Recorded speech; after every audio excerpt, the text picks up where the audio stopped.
আরাফাত হচ্ছে সেই ময়দান যেখানে আদম আলাইহিস সালাম থেকে শুরু করে মুহাম্মদ রাসূলুল্লাহ সাল্লাল্লাহু আলাইহি সাল্লাম পর্যন্ত সব নবীদের চোখের পানি শুকিয়েছে। পৃথিবীর কোটি কোটি মানুষ সেখানে কাঁদছে। আর আল্লাহ রাসূল বলেছেন, আল হাজ্জুল মাবরুর লাইসা লাহুল জাযাউ ইল্লাল জান্নাহ। একটা কবুল হজের সওয়াব আল্লাহর কাছে বেহেশত দেওয়া ছাড়া আর কিছুই নেই।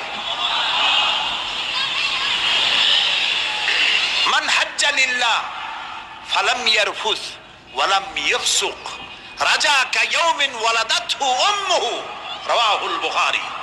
বুখারী শরীফের হাদিস।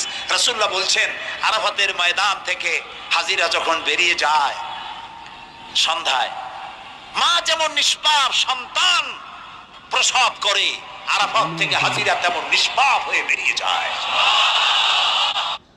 হজে গিয়ে দোয়া করলে কবুল হয় আরাফার ময়দানে, তাওয়াফ করা অবস্থায় মুলতাজামে দাঁড়িয়ে। হজ উমরা করছেন কারা কারা দেখি? মাশাআল্লাহ, হাত নামান। যারা করে নাই আল্লাহ তাদেরকেও যাওয়ার তৌফিক দিও।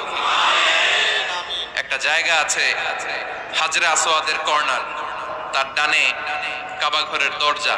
এই দরজা আর হাজরে আসওয়াদ পাহাড়ের মাঝখানে কাবা ঘরের যে জায়গাটারে আরবিতে বলে মুলতাজাম। এখানে দাঁড়িয়ে গা লাগিয়ে দোয়া করলে এই দোয়া আল্লাহ ফিরায় না।